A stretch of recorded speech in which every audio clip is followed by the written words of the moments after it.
Welcome to Kitchen Q&A, the show where I answer your questions about Amazon, e-commerce, business, success, motivation, and anything else that appears in my inbox.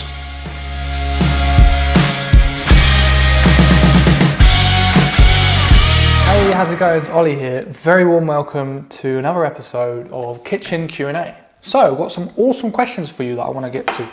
The question from Roger, who asks, how much is the initial investment that you would need to launch a first private label product? I'd like to start small. So this is an awesome question. So I guess there's kind of two answers. You want a little bit of money to order a test batch to test the kind of niche that you want to sell in.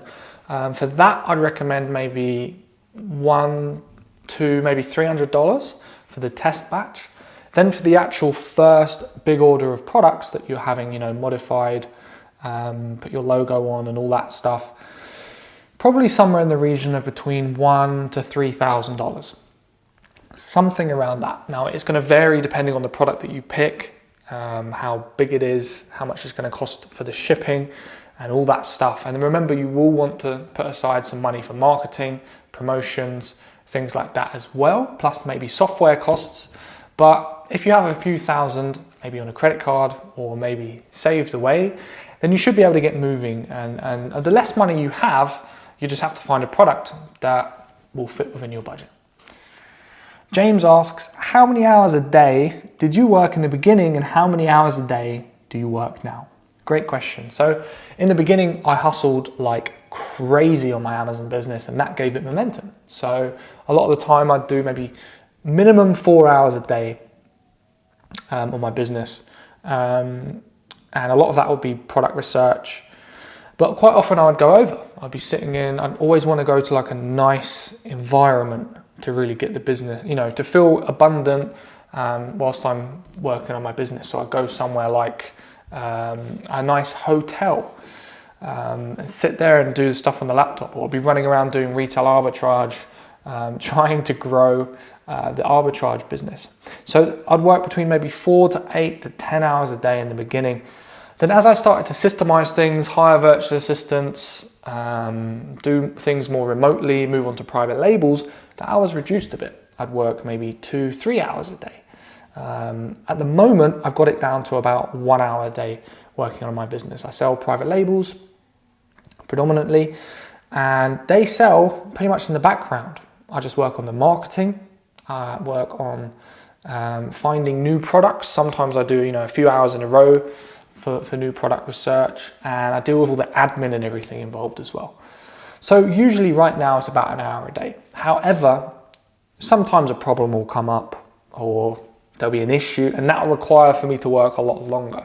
So it does vary, but those are kind of the estimates. Julie asks, how do you make sure the manufacturer in China makes a good quality product? Very simple, order a sample to your house. 1 unit of the product, not modified or anything, just one as it comes unit. Get it ordered to your house and you can see the quality of the product. I'd connect with like 3 suppliers minimum, get samples from all 3 so you can compare. Also, whilst you're ordering samples, you can see how good the supplier is with their communication. Do they deliver things on time? Do they give you tracking? It can be like almost like a test to see which supplier you should go with. Michael asks, do you not consider competitors with very large number of reviews as a potential inhibitor, or are you unfazed? So Michael's basically asking about very established sellers on the platform competing with you on a niche. So personally, I don't want to compete with someone who's got like 3,000 reviews with a private label product. I think they're going to attract a lot of the sales. So I usually try and compete in marketplaces where there's lower competition. Sellers with, less than 100 reviews, maybe 200 reviews that are less established. This means I can start to get a bigger slice of the revenue going through the products there, and it's just an easier place to start, and then I can become the established seller in that niche. So I definitely take this into consideration. It's a great question, Michael. Another thing I take into consideration is national brands. I don't want to be competing against like a huge brand that everybody knows and loves, because it's very hard to get customers when you're competing against a brand that they already really trust.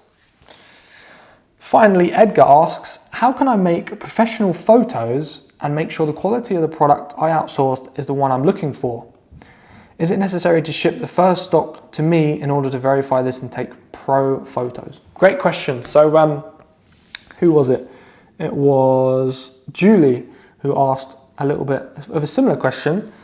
So yeah, you want to order one sample to your house. Now to take photos, you can wait until your big batch of products have been made with your packaging, your modifications, your logo and all that stuff, and then get one of the products shipped to you once the whole shipment of stock is sent to your country. So you can get it shipped from the FBA warehouse or from the prep center or whatever. And then you can take the photos, right? So, I mean, I've taken photos with an iPhone before, stuck them on Amazon, and the products are sold really well. Now what I do is I hire a professional photographer to take photos, or I do it myself because obviously I've got a really nice camera and lights, so I can do it myself as well. But that's how I do it. Awesome. Cheers for the question, Edgar. Guys, thanks so much for the questions. Keep them coming in. If you want to get a question answered on Kitchen Q&A, leave a comment below or shoot a message to my email, which you'll see in the description. And in the meantime, hit subscribe to get more awesome videos about how to explode your Amazon business, upgrade your lifestyle, and generally feel more awesome. Thanks so much for watching, and I'll catch you in the next video.